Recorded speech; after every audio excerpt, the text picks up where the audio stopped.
The Institute for Public Policy Research launched a research report titled Unpacking GERP, 5-year troubled scheme for former fisheries workers.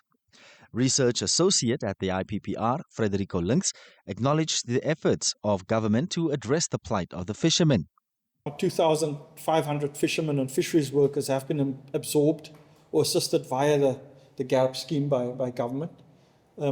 Fisheries workers received, and some of them since the beginning, since late 2020, have received this. I think the average was just about $4,000 per month over that period, over this 5-year period, under the scheme. So it is something, and it has to be acknowledged. Links added that the absence of public reporting, independent audits, or participatory mechanisms undermines the public's confidence in the redress initiative and sets a weak precedent for future such interventions. The initiative should also be data-driven to ensure that the most affected individuals are reached.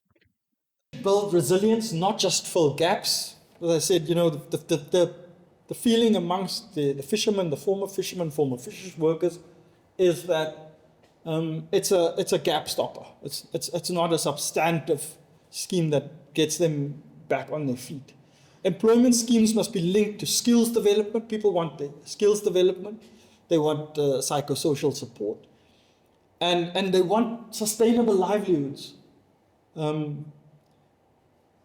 lot of fishermen, fisheries workers know that the fishing sector is not in a good state. And we know this. The fishing sector is not in a good state. It's not producing many jobs.